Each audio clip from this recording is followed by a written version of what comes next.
What up, Sauce Gang, and welcome back to the channel. Hot Sauce Beats here with another dope reaction for you. Well, yes, I'm still sick, but learning in Minecraft must go on because Mumbo Jumbo just dropped another video, and this one is called How Many Minecraft Farms Fit Inside This Square? Now, you know I'm always excited to learn some new redstone, or any redstone since I don't know any of it. But Mumbo is like hands down my favorite teacher, sensei, whatever you want to call him. I like to learn from him. So I'm pretty stoked for this and I hope you enjoy the reaction. But before we jump into the video, please help support the channel by smashing that subscribe and like button. It's absolutely free and it greatly helps out the channel. But enough talking. Let's get to reacting and roll that bomb ass intro. Hot Sauce Beats is finally here. Hot Sauce Beats is finally here. Eat, sleep, make beats. Eat, sleep, make beats. Hot Sauce Beats! Woo-hoo! Oh, it's game time. It's game time. All right, Sauce Gang. Let's get our learn How many on. farms can I fit in this red square? It is not very big. You know, it seemed like it would be bigger in my head, but a 6x6 square is not particularly large. I feel like this is like the Minecraft version of Mr. Beast. If you fit it inside the square, I'll buy it or whatever. But it's Mumbo. If you fit it inside the square, I'll build it. Good thing this square is actually 7x7. How did I mess that up? I failed at the first job of the video, which is actually making the square itself. Building the square was meant to be the easy part. I was not concerned about the building of the square for this video. Okay, so we've got a 7x7 square that we need to cram a bunch of farms into. And yeah, I mean, I'm curious as to how this is going to go. Obviously, the beauty of this being a square and not a cube is that we have got vertical space to play with. So we're just going to have to be smart with the way that we arrange things. First things first, storage system. Obviously, there's no point in building a whole bunch of farms if there's nowhere to store the items from all of the farms. So I think if I just start plonking some chests down here, this should do the trick. Wow, I'm struggling today, aren't I? This certainly isn't going to win any... See, this is why I love Mumbo. He makes me feel better because you know what? We all have those days where we struggle. And even a Minecraft pro like Mumbo still struggles.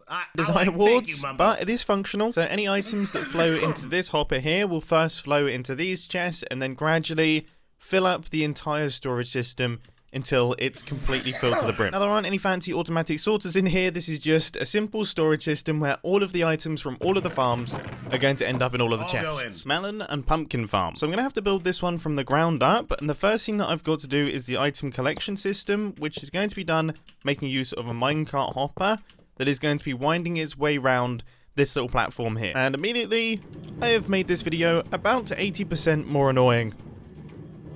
Yep. That sound is going to be playing for the rest of this. Now I need to make sure that our soil is hydrated and the fact that we can waterlog stairs. I know this isn't a new addition, but the fact that we can waterlog these things makes compact builds so much easier. Imagine if I had to have blocks around the back here. That would make this area 3x3. We would only have a 3x3 melon and pumpkin farm. Consider the soil tilled and consider the seeds planted. And a pumpkin has just immediately grown. So I guess this is a very good start for our... Okay, this is weird. What is the random tick speed set to on this world? It's only set to 3. That's the default. We're just getting ridiculously lucky. It just happened again. This is the most efficient farm I've ever built. What on earth is going on? That's what? Forget SideCraft and their gigantic farms. All they need is this 5x5 melon and pumpkin farm. They're sorted. So this is the automatic part of the farm. We've got observers that are going to detect when these things move over and have grown a pumpkin, and then we'll have pistons facing downwards, which will break the thing that has just grown. Job done.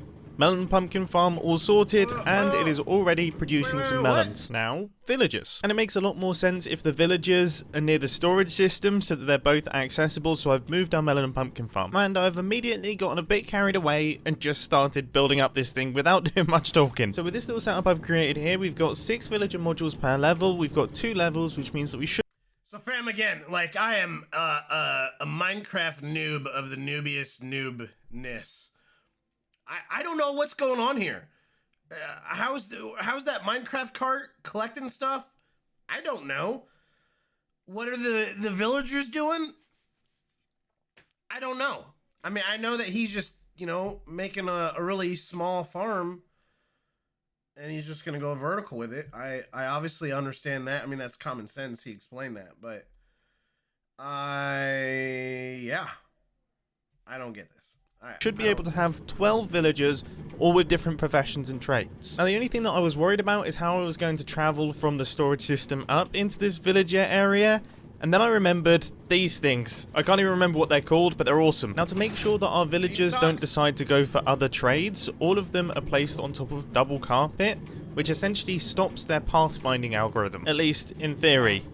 If I place this villager here, he should only be able to see the smithing table. And I think that's worked. So then this guy with the stone cutter, that looks pretty good. And this guy with the brewing stand, everything's...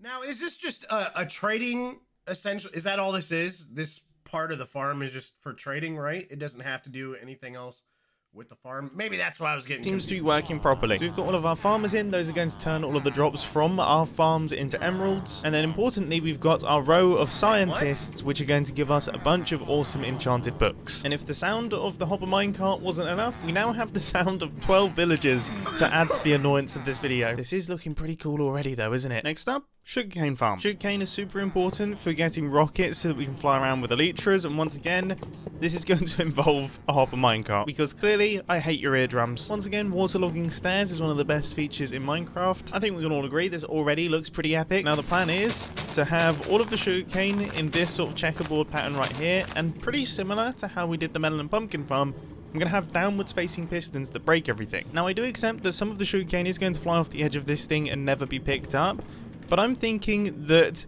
having them here, even if they're inefficient, is probably going to produce more sugarcane than not having them here, but have 100% efficiency inside the farm. Now the only thing that I now have to work out is how I'm actually going to fire these pistons, because I don't want to use observers or like have a control sugarcane that it detects, because that's pretty slow. I want to do this on a timer, but I don't really have much space for a timer. I'm hoping something like this should work. It's like a hopper timer, but I've had to slightly change things so that we don't get any powering of pistons. But I imagine this should be all okay, and it was, but it was also right in the way of my hopper line, which just won't do. So instead, I've created a redstone clock, which is connected up to the minecart that is traveling around underneath this farm, and that should give us a fairly consistent pulse that isn't too rapid, but it's fast enough. Oh, Mom, see, I see what you're doing, bro. That was pretty brilliant. A way to set it up is to have an observer notate when the minecart's coming around, and then that drops down the pistons. Okay. After this should harvest any sugarcane that grows pretty quickly. Carrots and potatoes. Now this one could be ridiculously simple or ridiculously complicated, depending on how stupid I am with villagers. All of my villager knowledge is essentially from before they changed them up, so I'm essentially going to throw out a real Hail Mary on this one and just see what happens. So I've got my composter in the middle, that's all good. I've also got a light source, so that should keep things bright. All of this is now farmland, and in case you're wondering, I'm not putting any boundaries on this because I'm assuming villagers aren't so stupid that they'll walk off the edge. You know, I know they're stupid, but they're not that stupid. Right, now I've got a field of potatoes, I've got a villager, and I am just going to start lobbing potatoes at this guy and hope that he enjoys it. And then I'm also going to place down this guy right here, which is hopefully going to be the potato throw receiver. He's just gonna walk off the edge. Yes! Forever. Yeah, he just vomited a bunch of potatoes, and I'm assuming they all went into this hopper? It looks like they all went into this hopper. Well, on the short term, this seems to be working. It all seems to be working properly. Long term, it could completely mess up, but the evidence would suggest otherwise, because I've just left this thing running for a little while, and I've also built up a carrot farm, and I have to say, it seems to be doing pretty well. So we had 3.5 stacks from the initial vomit, but then an extra half stack and a bit, so around about 45 potatoes have been produced. Next up, wheat farm. Now this is going to work fairly similarly to the way that the carrot and potato farms work, except there's one key difference. Instead of our farmer picking up carrots, or in this case, not picking up carrots, throw your carrots, man! Your inventory's full. But actually, this is quite a good example of what's going to happen with the wheat farm. So we're going to fill up the villager's inventory with seeds, so that he can constantly plant wheat. But then whenever he harvests the wheat, he'll only be able to pick up the seeds, so the wheat will be left on the floor. And then we're going to pick that up, making use of hopper minecarts. My goodness, I just watched the absolute king of carrot dispenses. Look at the... He's thrown out 5 stacks of carrots from his inventory. Anyway, I think our wheat farm should now be done. So fam, again, this is something I don't know. Does the minecart just automatically pick stuff up if it's just laying there above it? Like, does it just magnetize it through the dirt, you know what I mean? And then it just puts it right in the cart? Is that what happens? Because I have no clue. This is why I'm trying to watch Mumbo and learn these. Done. We've got our villager, we've got all of the seeds, we've got the farmland, we've got the hopper minecart. I mean, these things really are quite simple, aren't they? And I gotta say, our Tower of Farms is starting to look incredibly cool. So let's move on to the next, which is kelp. Now, it's actually been an incredibly long time since I've built any form of kelp farm, but I think it works something a little bit like this. So when the kelp grows, we can detect an update from the bottom kelp, and then we can break the top kelp. I have absolutely no idea if this is going to work. Like, oh dear. All right, I mean, maybe once I get the kelp in, maybe it'll be okay. Yeah, that seems to have helped. And now that everything is all in place, this works really, really nice. I was about to say, I'm like, wait a second, water and redstone does not mix. So you can see when the kelp grows, it gets broken by the piston and immediately gets pushed off, hitting this fence post, then immediately being picked up by the hopper. And a nice little benefit is that when you look at it from this angle, it kind of looks like a face. Now, if you're wondering what I'm harvesting kelp for, it's because it is very useful for fueling furnaces, which I think we can all agree is quite important. And there is one other crop that can do that: bamboo. It's time for a bamboo farm. Now, normally I use flying machines for these sorts of bamboo farms, but sadly, because of the 6x6 limitation, that would be a bit of a struggle. It just wouldn't be that efficient. So I've tried my best to come up with something new here, and I actually quite like it. I quite like the idea of this one. So what we've got in the center is a redstone clock. We've got a redstone clock in the middle there. That's going to be controlling when these things are going to be pulsing.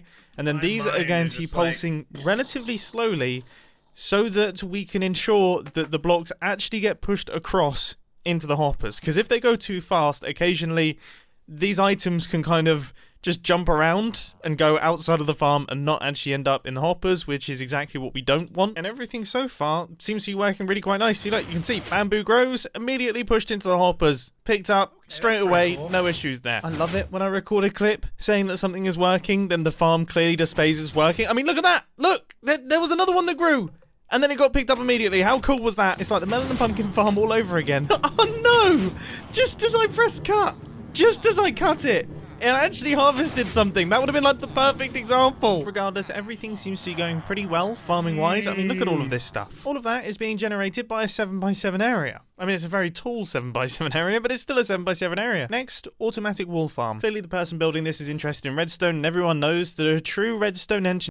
Did he say an automatic wall farm? Wall? Like walls? Engineer will only ever do redstone on wool, so this is obviously an incredibly important resource. And thanks to a relatively recent Minecraft update, it is also quite an easy resource to get a lot of, fully automatically. This should be all we need to automatically shear our sheep, so when this grass gets turned into dirt, the observer will detect it firing the dispenser, which will fire shears at the sheep, violently removing their wool. And then this hopper minecart, which thankfully isn't making a bunch of noise, will be sat underneath it, ready to pick up all of the wool and drop them into our hopper line. And I have to say, now that it's all fully built, this farm is looking excellent.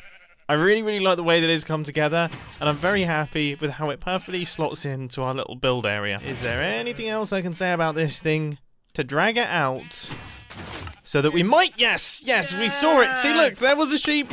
And it did the grass thing, and then it got sheared automatically, and then the wool got picked up. Now, one thing that I definitely didn't have in that design is any way to replenish the grass once the sheep had eaten it. So now we have this little meadow here, which allows the grass to spread back onto the dirt blocks. So that is my sheep farm all complete. Next up, a mob farm. Now, this will be my first time making a mob farm in a 7x7 area. I have to say, this could be interesting, but if I can pull this off, it is going to be epic. I mean, basically, he should have titled this How to Build a Thriving City in a 7x7 square. I mean, that's what this is. Everything you need is going to be in a city, is going to be in this tower farm. Mumbo Jumbo's tower farm for a city to thrive. I went through a few design ideas in my head, and I finally think I've come up with one that's cool, and that is to have a shifting floor design. So the mobs are going to spawn on this 4x5 area, so we've got 20 possible spawning spaces here, which isn't too bad. Magnified over, say, 5 layers, we'll end up with 100 spawning spaces, which is really quite good. And every 10 seconds or so, this floor is going to bounce back and forth, allowing all of the mobs to drop down through all the layers, falling to their deaths down here. I'm hoping this design still works. Although I'm fairly certain it doesn't work unless there's something that stops them from moving. That is the case. So I've done some redesigning, and now I have this setup right here. So you can see we've got trapdoors that's going to hold the mob in place, and then we have a mix of slabs and also soul sand. And soul sand is ever so slightly lower than the top of the slab. So what happens is that the slab moves across, and then the mob is inside the block, so we'll drop through the slab down onto the next layer. The only thing that I messed up with this design initially is I made it too fast to trickle through the layers, which means that every single time this pulses, say for example a mob spawns up here, they would just drop down to this layer and then stay there until it pulses again, and it would take forever for the mobs to actually get out of the farm. In fact, there are a bunch of things that I messed up. This has caused a lot of headaches, but finally I think I've got it sorted, and as you can see, it does appear to be working quite nicely. But to really test it, I've chucked my guy up at the top here. He is looking incredibly festive still. It's the 6th of January. This is ridiculous. But if I transfer myself into spectator mode now, we should begin to see some mobs starting to spawn inside of our mob spawner. There we go. We've got 2 skeletons dropping through right now. We've got a couple of creepers. And of course some other mobs as well. I mean, don't get me wrong, you know, this isn't the most efficient mob farm I've ever created in my entire life, but you can see it is producing drops, which is quite impressive for something that is in a 7x7 area. 7x7. With that being said, this 7... Jeez! Fam! Wow! I mean, look at all this... And look at all the creeper eggs. Look at all of this. Jeez. I mean, that's like... It's impressive. Really impressive. Touche, Mr. Mumbo Jumbo. Touche, 7x7 area is really producing some items. I mean, look at this. Look, we've got a bunch of wool. We've got gunpowder. We've got tons upon tons of sugarcane. That sugarcane farm is doing really well. Carrots and potatoes by the plenty. Melons and pumpkins. You know, we've got... This is really everything that you need. Like, you really don't need much more than this, to be honest with you, to survive in a Minecraft world. If you did a few AFK sessions at this, you know, spending some time overnight, you would actually be sorted with resources. I am genuinely shocked to see the number of items in here. This is ridiculous. So we've got our little villager trading hall right here so that we can gather up all the resources. We've got ourselves a tiny little melon and pumpkin farm. We've got a sugarcane farm. We've got a potato farm, a carrot farm, a wheat farm. We've got a kelp farm so that we can get extra fuel. And then if we need even more fuel than that, we've got a bamboo farm, we've got a wool farm so that we can build up redstone contraptions, and finally we've got ourselves a mob farm.